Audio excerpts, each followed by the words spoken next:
માતાજીના નવલા નોરતા નજીક આવી રહ્યા છે ત્યારે યાત્રાધામ વીરપુરમાં ગરબા ખેલૈયાઓમાં ગરબા રમવાનો ભારે ઉત્સાહ જોવા મળી રહ્યો છે, જેમને લઈને નવરાત્રી અગાઉ જ ખેલૈયાઓએ ગરબા રમવા માટેની તૈયારીઓ પણ શરૂ કરી છે। ખાસ કરીને અવનવા ગરબાના સ્ટેપનો ખેલૈયાઓમાં વધુ ક્રેઝ જોવા મળી રહ્યો છે। આગાહીકારોના મત મુજબ નવરાત્રીમાં કદાચ મેઘરાજા ગરબાઓના રંગમાં ભંગ પાડી શકે છે। નવરાત્રીમાં કદાચ વરસાદ પણ વરસી શકે છે, જેમને લઈને ગરબા ખેલૈયાઓએ ખૂબ જ ઉત્સાહથી જણાવ્યું હતું કે નવલા નોરતાના 9 દિવસ ખેલૈયાઓ માટે સોનાના હોય છે અને એક વર્ષથી નવરાત્રીની રાહ જોતા હોય છે।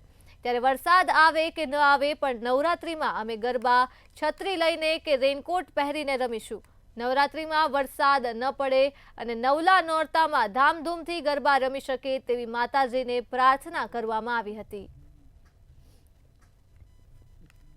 મારું નામ કૃપાલી ગઢવી છે। અમે ખેલૈયાઓ નવરાત્રિના 9 દિવસની ખૂબ જ આતુરતાપૂર્વક રાહ જોતા હોઈએ છીએ। નવરાત્રિના 9 દિવસની હવે ગણતરીના જ કલાકો બાકી રહી ગયા છે, ત્યારે અમારા ખેલૈયાઓ એટલા ઉત્સાહિત છે કે બધા રમવા માટે ખૂબ જ તૈયાર છે। અત્યારે આગાહીકારો વરસાદની પણ જાણ કરી રહ્યા છે કે વરસાદ આવશે, છતાંય અમારા જે ખેલૈયાઓ છે એટલા બધા આતુરતાપૂર્વક રાહ જોઈ રહ્યા છે કે બધા સાથે ગરબે ઝૂમવા માટે તૈયાર છે।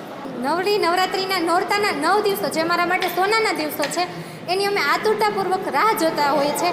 એ અમારા જલારામ દાંડિયા ક્લાસીસમાં પ્રેક્ટિસ કરાવેલા ફ્રી સ્ટાઇલ, હેલારો, તાલીરાસ કે પછી કોઈ બી સ્ટાઇલ હોય, ટીટડો હોય, એ અમે રમવા માટે એટલા આતુર છીએ। વરસાદ આવે કે ન આવે, અમે રમવાના છે એ ફાઇનલ વાત છે।